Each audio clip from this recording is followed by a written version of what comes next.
मैं सागरमल गोपा हूं। मेरा जन्म 3 नवंबर 1900 को जैसलमेर में हुआ था। मेरे पूर्वज शाही पुजारी थे। मेरे पिता अखैराज गोपा भी दरबार में थे, लेकिन मैंने बचपन से ही देखा कि अंग्रेज और उनके इशारों पर चलने वाला जैसलमेर दरबार किस तरह जनता पर अत्याचार कर रहा है। मेरे भीतर ये सब देख देख कर विद्रोह की आग जलने लगी। जब मैं केवल 18 साल का था, तब 1918 में मैंने एक सभा आयोजित की और अंग्रेजी राज के साथ साथ रियासत के शासक की भी आलोचना की।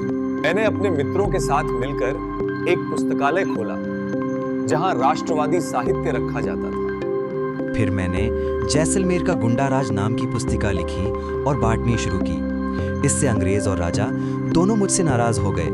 मुझे गिरफ्तार किया गया, लेकिन पिता की विनती पर रिहा कर दिया गया। शर्त ये थी कि मुझे जैसलमेर से बाहर निकाल दिया जाए। इस तरह 1920 में मैं नागपुर पहुंचा। वहां भी मैं चुप नहीं बैठा। 1921 में असहयोग आंदोलन में कूद पड़ा और 6 महीने की सजा भी काटी। यहाँ होने के बाद मैंने लेखन और जनजागरण को अपना हथियार बनाया। मैंने विजय और राजस्थान केसरी जैसे अखबारों में लगातार लेख लिखे। रघुनाथ सिंह मेहता के साथ मिलकर मैंने माहेश्वरी नवयुवक मंडल बनाया, जो गुप्त रूप से राष्ट्रीय चेतना फैलाता था। बाद में मैंने जैसलमेर प्रजामंडल की स्थापना की ताकि रियासत के लोगों को भी अधिकार और सम्मानजनक जीवन मिल सके। 1938 में पिता के निधन की खबर मुझे जैसलमेर खींच लाई। मैं वहीं रुक गया और आंदोलन को तेज किया। 1941 में मुझे गिरफ्तार कर लिया गया और 6 साल की सजा दी गई। जेल में मेरे 2 ही काम थे, लेखन और अधिकारियों के अत्याचारों के खिलाफ आवाज उठाना।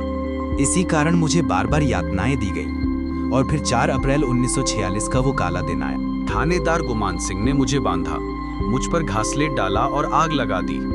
मैं जलकर शहीद हो गया। मेरे शब्द, मेरी कलम, मेरा जीवन, सब कुछ देश की आज़ादी और जन जागरण के लिए समर्पित था। मैंने जैसलमेर का गुंडा राज, रघुनाथ सिंह का मुकदमा और आज़ादी के दीवाने जैसी किताबें लिखी। अंग्रेज़ों और रियासत ने मेरी रचनाओं पर प्रतिबंध लगाया, लेकिन आज़ादी के बाद वो फिर सामने आईं। आज लोग मुझे क्रांतिकारी लेखक और अमर शहीद सागरमल गोपा कहते हैं। भारत सरकार ने 1986 में मेरे नाम पर डाक टिकट भी जारी किया और एक नहर का नाम भी मेरे नाम पर रखा। जब ये सब चल रहा था, तब जैसलमेर के राजा जवाहर सिंह थे, लेकिन वो भी अंग्रेजी हुकूमत के साथ थे। लेकिन 30 मार्च 1949 वो शुभ दिन था जब जैसलमेर आजाद भारत का हिस्सा बना। मैं अपने जीवन पर गर्व करता हूँ, क्योंकि मैंने अन्याय के खिलाफ कलम उठाई, आवाज बुलंद की। मैं अपने जीवन पर गर्व करता हूँ, क्योंकि मैंने अन्याय के खिलाफ कलम उठाई, आवाज बुलंद की और आखिर में अपना जीवन भारत माता के चरणों में समर्पित कर दिया।